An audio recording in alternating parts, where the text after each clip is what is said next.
Welcome to the IE community, to our alumni, to our students, our faculty, and our staff, to this edition of a fantastic conversation that we always have for your benefit. I'm joined today by Fahim Siddiqui, who is the Senior Vice President of Information Technology at Home Depot. He is based in Atlanta, Georgia, and I'm proud to say that he is a graduate of the IE Brown Executive MBA. And as a side little note, he was actually in the first intake of the IE Brown Executive MBA. And not only that, we knew he was the first person to join the program. And he also graduated top of his class, #1. I can say that. And so he, #1 coming in and going out. So congratulations. And it's a pleasure to have you here today, Fahim. I should also note, you're not only a successful business person, but you're actually, for those who like to kind of track the kinds of profiles that end up successful in business, you're trained originally, I think, in computer science and computer engineering. Is that correct? That is correct. I got my undergraduate in computer engineering from Iowa State University and my master's in computer science from University of Missouri, Kansas City, and started as a technologist. And still am a technologist. Which is, you chose the right things to study, clearly. You had some foresight there. So tell us a little bit, I think, digital transformation is something that we're all talking about in business school and obviously is something happening in many companies. What does digital transformation mean for Home Depot specifically? Sure. When you think about the role of computers in a business, it started with automating certain functions, maybe optimizing certain functions through automation, for instance, accounting, finance, what have you. And then some parts of the business could only be dealt with through an automated manner. For instance, eventually e-commerce became something that you could only conduct online on the computers through software. But when we think about digital transformation, it truly is evolving the customer and the associate experience, where you actually start with the customer experience and ensure that each and every step of that can be enabled through technology, but also connected with the real world. So we don't think of now e-commerce as a business and our stores as a business. We think about that as an interconnected experience that we deliver in the store through technology that we give in the hands of our associates, through the apps that we provide to our customers, and by interconnecting all of that information so that before you drive to the local Home Depot in the US, Mexico, Canada, which is where we conduct our business, you can actually see what inventory is available in what store so that you don't have to make that trip. And you will know what's available and what fits. And by the way, when you're looking at that, you can compile a shopping list. And at that point, you can make the decision. Do I want this shipped to me? Do I want to buy online and pick up in store? Or do I just want to go and browse in the store and identify what else I may need? It sounds like based on what you just shared that in some sense the customer is at the center. I mean, because a lot of people might talk about digital transformation and that the centerpiece of what they're talking about is efficiency, for example, or cost reduction. In your case, you framed it in terms of an integrated and high quality customer experience. Is that a fair point? Is that true? That is indeed the fair point. It's the customer experience and the associate experience. I was just looking at, for instance, update from our technology organization that serves the store associates. And they came up with a small feature, which is when a buy online, pick up in store customer is within 3 minutes of the store, they actually get an audible beep. That took away 43 seconds from the experience of the customer showing up and the product being delivered, because somebody hears the audible beep. Wow. So it's really a kind of a technology that makes it a seamless integration between the experience of the customer with the people that are working in the stores.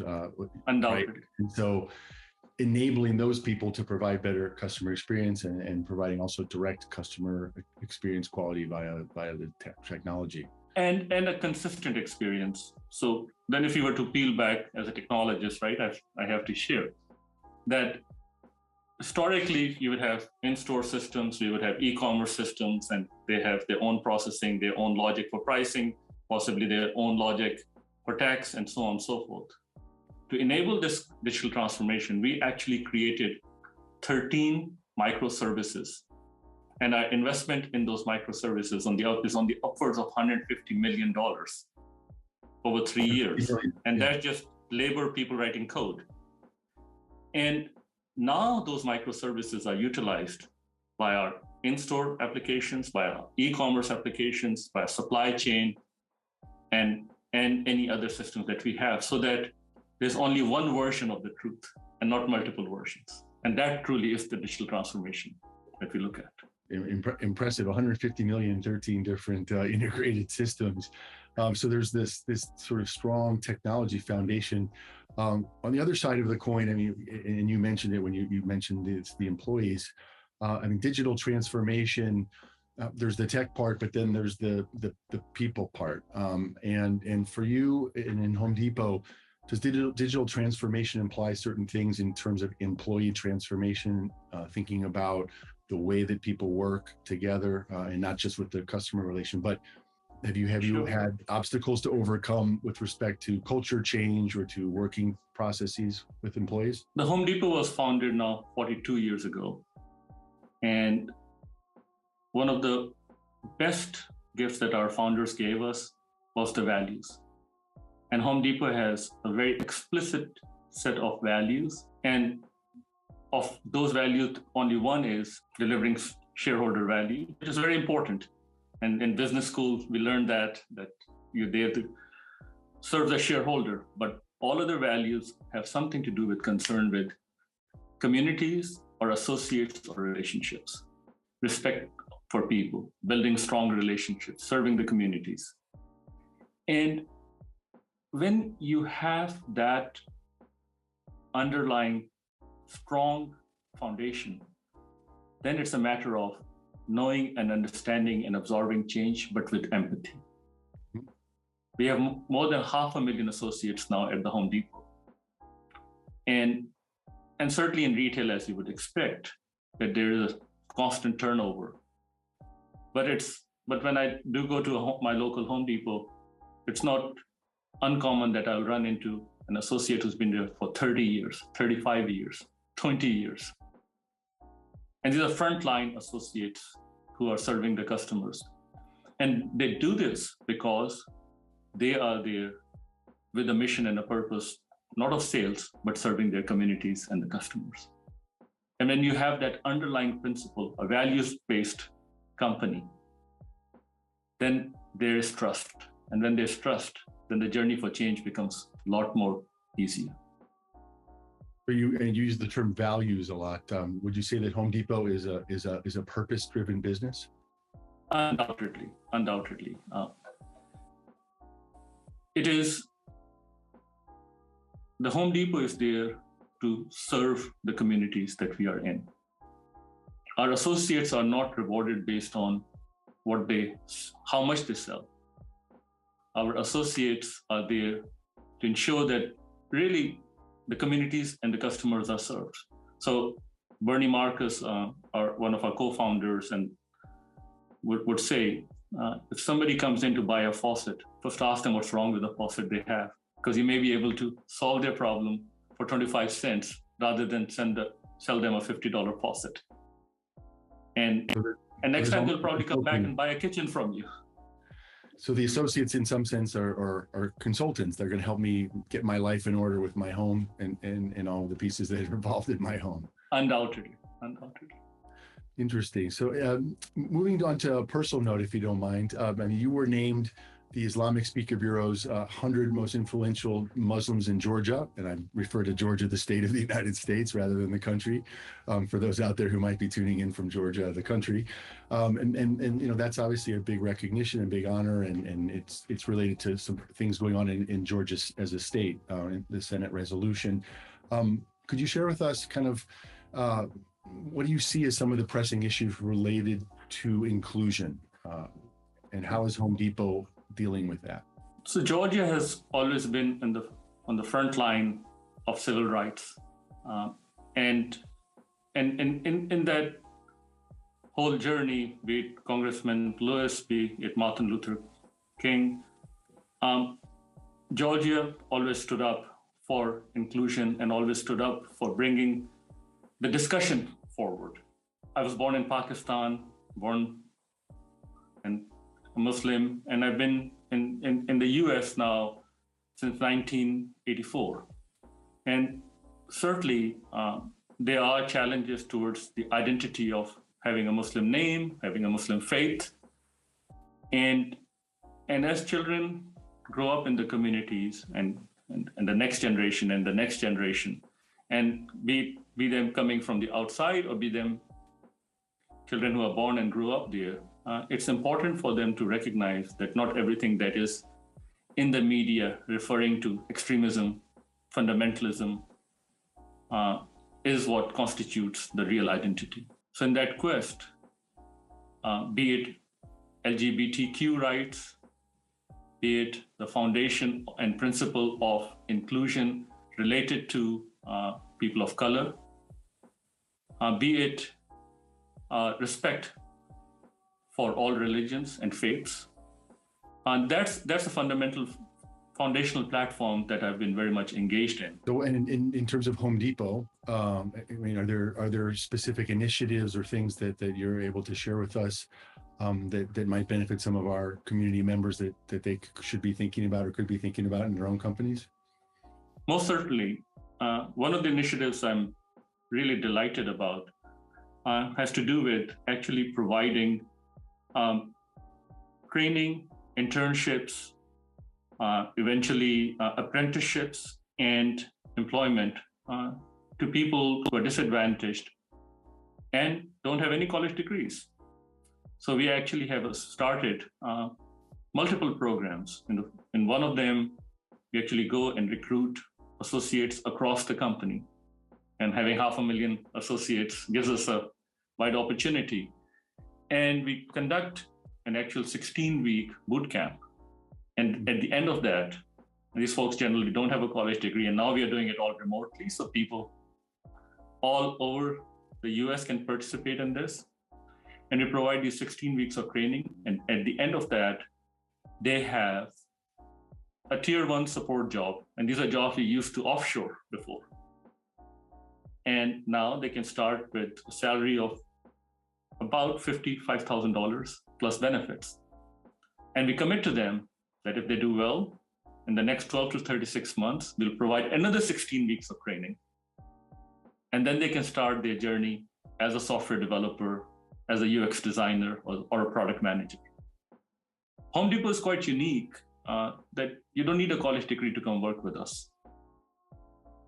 Be it in technology, be it in merchandising, or in the stores. Another example of, I mean, we talked earlier about values, and really Home Depot's mission is community values based, and you agreed that Home Depot you would define as a purpose driven or purpose based business, and I think what you just mentioned is another example of that, and I think that's indeed quite admirable, and I can say that as dean at IE Business School that we increasingly hear from candidates coming in and from students at the school. That they really want to choose, if they have a choice in where they go after they graduate, they really want to choose so that their personal and professional values and purpose is somehow aligned with the purpose of a company. So I think it's interesting to hear from you, and thank you for that, from the company's perspective, how you're actually doing real things. And it's not just talking about purpose as a communication vehicle, but actually doing real things in the community, taking real actions with respect to inclusion, diversity, and I would also say belonging. You did a very special program. The IE Brown Executive MBA is a special program in the sense that it really is this kind of interweaving of business with humanities, with social sciences. It would be great if you could share with us a few of the major takeaways or things that you came away with from that program that you might credit with reshaping the way you think, or that you might credit with having an effect on what you've done and where you are today in your current senior role at Home Depot? So when I looked at the IE Brown program, what was remarkable about it, and that's why I signed up as soon as I looked at the content of it, was really this melding of liberal arts with an MBA program. I honestly was not even looking at doing an MBA, but I worked for a firm that was head of product technology engineering, and we had successfully taken the firm public at New York Stock Exchange. And I started visualizing what do I want to do with my life? And if all you have used is a hammer in the last 14 years as an entrepreneur for 14 years, then you forget that other tools exist. And I said, I need to go and learn other tools. And even if I knew them and practiced them, I need to go learn. And I signed up for the IE Brown program. And I must tell you, what I learned went much beyond my imagination or any brochures or anything anybody could have promised. First and foremost, you learn from the best of the faculties at Brown and at IE Business School. But more importantly, you also learn from your cohort. So if there are 30 professors who are going to teach you over the course of 15 months, there'll be another 30 people in the cohort that will make an indelible impression on you, that will teach you, and that will continue teaching you. We still are friends, we still communicate, we have our WhatsApp groups and what have you. And you can reach out. In terms of practical learning, something that's very important is with the liberal arts learning, really you learn how to frame and how to have the context of the content that you're dealing with. You learn how to frame the right question, not just to come up with the right answer. And sometimes posing the right question and even changing the question when it's not the right one is actually the most difficult and the most important. And undoubtedly. And as you look at, right, going into the executive roles, going into the boardroom, it is really the questions that shape the debate. It's the questions that the best leaders, when they ask the right questions in the right context, with the right intent. And a lot of that is learned not from the accounting course you will take, but it might be the course in art and politics. Mm-hmm. I'm actually thrilled to hear, especially the what you mentioned about in some sense, you referred to lifelong learning, not just from an academic standpoint, but the lifelong learning that you get from the cohort. And I think that's quite inspiring. I would encourage all of our alumni out there who are tuning into this conversation to think about that, because we in the workplace, whether you're more junior or you're more senior, we wear different masks, don't we? And we have to be different things, and we can't always be ourselves. We can't always ask certain questions that we would like to ask professionally, et cetera. But when you go back to that executive MBA cohort, this is a close-knit group, I assume, where the masks can come off and you can really ask the questions that in a safe place and debate and get that diversity of opinion and what you mentioned, that kind of a more critical liberal arts thinking. Does that work like that? Undoubtedly, it does work like that. And it really is as much. I was reading Adam Grant's book, Think Again, mm-hmm. right? And it deals with really the concept of unlearning. And at some point I say it's suspending disbelief and just engage in the conversation. And it's not just about change, it's about transformation. You truly end up as a different person after that engagement. And the companies end up in a different place. And what we thought was impossible certainly becomes possible. Yeah, and I think there's a lovely quote that I like from a American Zen now passed away Zen person that he said in the expert's mind there are few possibilities, in the beginner's mind there are many. And I think Indeed. that the kind of group that you're talking about, it sounds like that's the place where you can kind of get back to the beginner's mind and get fresh ideas and share with each other. So thanks for that, and I encourage all of our alumni to think hard about re-engaging their cohort, not just socially but also professionally. So let me move to to a new thing that we wanted to do in this format, which is what we call rapid fire questions now. And I wanted to ask you just a couple of quick questions that don't necessarily need big answers, but that give a flavor for you as a person to our community, which I think is quite fun, given that you're a senior vice president at a giant company. So I think that's interesting for us. So if I may, I'll begin with a couple rapid fire questions. Yeah. Certainly. So what was your first job? Where did you start this long career? My first job professionally was actually working for Sprint as a software developer. Okay, so in tech, and outside of work, either then or now, what's your go-to hobby or pastime? I love music. I cannot perform, but I love listening to music. I love attending concerts. I'm on the board of Atlanta Symphony Orchestra, and really, I love engaging with music. And Desert Island, one artist, only one artist, one musician that you could take the recordings of to this Desert Island. Any particular person that comes to mind? Beethoven symphonies. Okay, Beethoven. And then would you say you're more of a thinker or a doer? So people ask the question about, are you an introvert? Are you an extrovert? It was only through the COVID times that I learned I do enjoy time with myself, and I can also tolerate my own thoughts. But as a leader, you're really, the call to action is to get stuff done. You're always thinking, but at the end of the day, what you measured is what did you get done? So I think thinking is always going on, but you have to engage and get stuff done.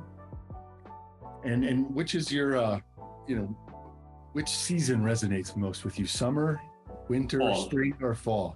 Fall. And why? It's so beautiful. That's when everything comes together. And I guess after you're 55 years old, that's what you think of, fall. Okay, and last question. You've had a long day, lots of meetings, lots of potential conflict, lots of interpersonal interaction. You're tired, you're exhausted, your blood glucose is low, your willpower is running low. What do you reach for, a salty or a sweet snack? I would reach for something salty. So salty, fall, and Beethoven. Very good, indeed. Thanks very much for joining us. It's been wonderful to hear about digital transformation and what you're actually doing at Home Depot. For me personally, I think it's really interesting to hear about the values, the purpose, and this, let's say, other side of business that I think is increasingly important for us in business education.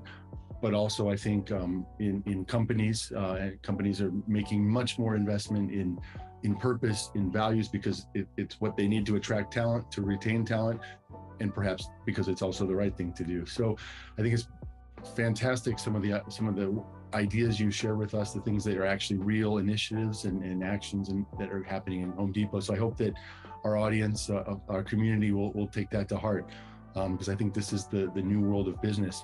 Good business is business for good, perhaps, and something that we should all be thinking about as business professionals. So thank you very much for your time. Best wishes from us at IE in the continuation of your career, and we're proud to have you as part of our community. Thank you so much, and thank you for the opportunity for the conversation. Have a great day.